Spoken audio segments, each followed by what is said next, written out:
Et on passe à notre chronique, on en parle cette semaine. Vaste sujet. Ce soir, on se penche sur les inégalités entre hommes et femmes avec vous, Ilham. Et oui, c'est un vaste sujet qui ne concerne pas que le continent africain, loin s'en faut. Mais nous sommes sur le journal Afrique, donc on va parler de l'Afrique. Juste à titre d'indication, selon le dernier rapport de l'ONU, au Mali, une femme gagne 63% de moins qu'un homme.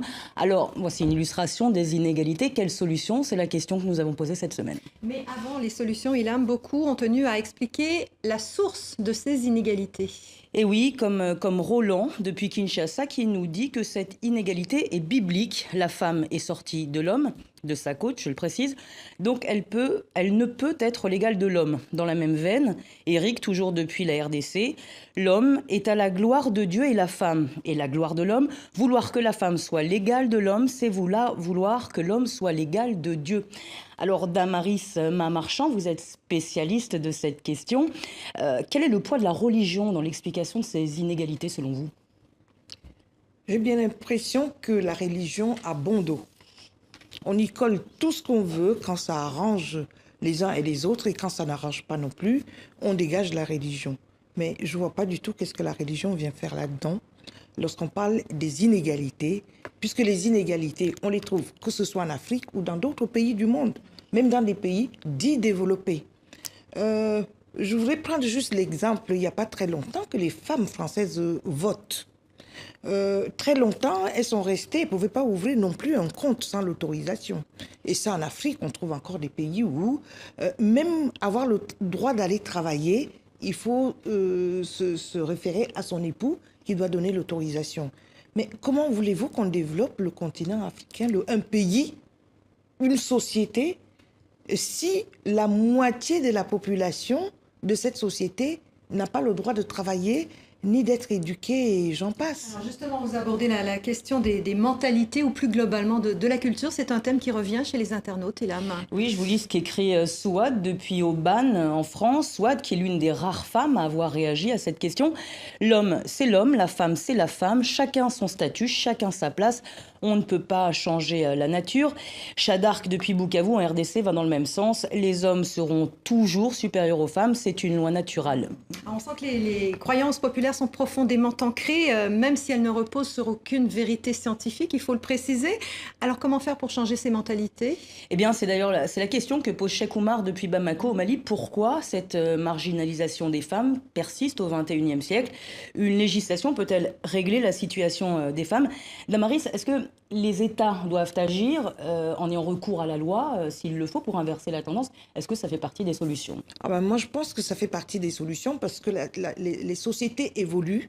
Ce qui me gêne un tout petit peu, parce que j'ai l'impression que la plupart de ces personnes qui répondent à côté n'ont peut-être pas eu le temps de rentrer dans l'histoire des femmes, de ce que les femmes ont fait dans ce monde, notamment en Afrique. Que ce soit en Angola, je ne pourrais pas vous les citer toutes. Donnez-nous des exemples concrets. Je veux dire, l'Angola a été libérée par qui? Il y a eu une reine. On a connu la reine Pokou en Côte d'Ivoire, et j'en passe. Mais la femme a toujours joué un rôle important dans la société, quelles que soient les sociétés. Et le respect du travail de la femme au jour d'aujourd'hui, et c'est ça que nous déplorons, nous les activistes, les militantes, c'est que le travail de la femme n'est pas reconnu. Alors que la femme, au quotidien, et si on veut bien le reconnaître, c'est bien la femme qui nourrit pratiquement la société en Afrique. Alors, une solution est préconisée chez un internaute, c'est tout simplement de scolariser les filles. C'est peut-être le début. C'est ce que dit Taïrou depuis Mopti. Il dit que l'inégalité est due à la pauvreté et à l'analphabétisme des femmes. Bourema, depuis Terra au Niger, va plus loin. Il faut sensibiliser nos parents à scolariser les jeunes filles, surtout dans les villages. Alors Damaris, envoyer des petites filles à l'école, qu'est-ce que ça peut changer concrètement? Ça change tout. On a toujours dit, et pourtant, certains se gargarisent de cette phrase, et éduquer une fille, c'est éduquer la nation, éduquer une femme, c'est éduquer... Mais pourquoi on ne passe pas au concret maintenant pour le faire réellement? Parce que je l'ai dit au début, les femmes font partie de la moitié de la société. Eh ben, si on ne les éduque pas, comment voulez-vous qu'on avance? Ces gamines, il faut bien que demain, elles soient des responsables de leur pays, qu'elles dirigent dirige le pays. Et qui vous dit, parmi ces gamines qui aujourd'hui ne vont pas à l'école, si ça se fait, bientôt on aura une présidente de la République. Nous en avons déjà en Afrique. Est-ce que les gouvernements africains prennent la mesure des réformes qu'ils doivent mettre en place pour aboutir à ces Il va falloir s'y mettre. Il va falloir aussi que les femmes continuent à se battre, à dénoncer les inégalités au quotidien. On a juste une journée du 8 mars, cela ne suffit pas.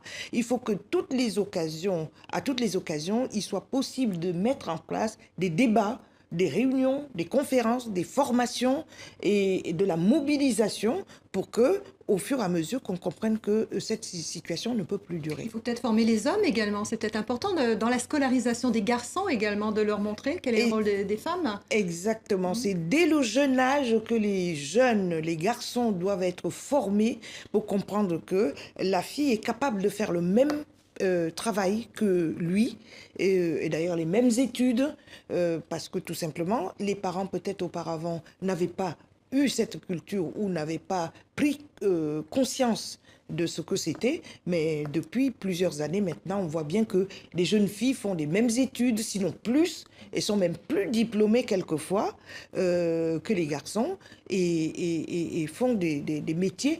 Maintenant, cela dit, il faut amener aussi à la découverte des métiers autres que ceux qui ont été au préalable définis pour les femmes.